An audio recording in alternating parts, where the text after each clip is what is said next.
ஒன்று நான் என் ஊழலுக்கு நீ உடந்தையாரு, இல்லையா உன்னை தூக்கி வந்து இந்த தண்ணி இல்லாத காடுக்கு மாற்றிடுவோன்னு சொல்லும் போது வந்து வேறு வழி இல்லாமல் வந்து சில வந்து உண்மையாலுமே சில ஐபிஎஸ் அதிகாரிகள் ஐஏஎஸ் அதிகாரிகள்லாம் மனக்குமுறலில் இருக்கிறாங்க. ஏன்னா இன்றைக்கி வந்து திமுக ஆட்சியில் வந்து பார்க்க போனீங்கன்னா அரசியல்வாதிகள் கையில் வந்து பவரை கொடுத்துட்டு இன்றைக்கி அந்த குடும்பத்திலே வந்து பார்த்தோன்னா கனிமொழி ஒரு பக்கம் உத்தரவு போடுறாங்க, இன்றைக்கி உதயநிதி ஸ்டாலின் ஒரு பக்கம் உத்தரவு போடுறாங்க, இன்றைக்கி சபரீசன் வந்து ஒரு உத்தரவு போடுறாங்க, இங்கே வந்து பார்க்க போனால் வந்து அவங்க துர்காமா ஒரு உத்தரவு போடுறாங்க.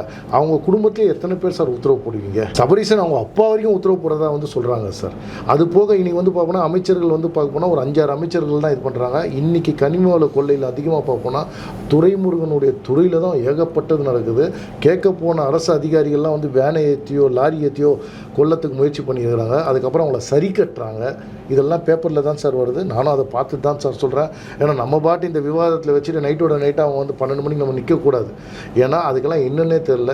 இன்றைக்கும் சொல்கிறேன், அந்த ஜக்பர் அலின்னு சொல்கிறவர் வந்து இன்றைக்கி இறந்தவருக்கு வந்து அவருக்கு நியாயம் வந்து கிடைக்கல. இது வரைக்கும் வந்து இஸ்லாமிய அமைப்புகள் கூட இதுக்கு எதிர்ப்பு தெரிவிக்கும். ரொம்ப பெரிய ஒரு மாஃபியா வந்து அதுக்கு பின்னாடி இருக்குது. சில கட்சிகளும் அதுக்கு உடந்தையாக இருக்குது. எல்லோருக்கும் கமிஷன் போகிறதால இந்த விஷயத்தை வந்து அவங்க கையில் எடுக்க மாட்டேன்றாங்க. இன்றைக்கி அவங்க குடும்பம் வந்து கோர்ட்டுக்கு போயிருக்குது சார். அந்த குடும்பம் வந்து நியாயத்தை கேட்கறதுக்காக போராடின்னு இருக்கிறாங்க. ஆனால் இந்த திமுக இருக்கிற வரைக்கும் நியாயம் கிடைக்காது. அது என்னென்னா பணத்தால் வந்து அந்த அந்த அந்த கேஸையே மாற்றிடுவாங்க.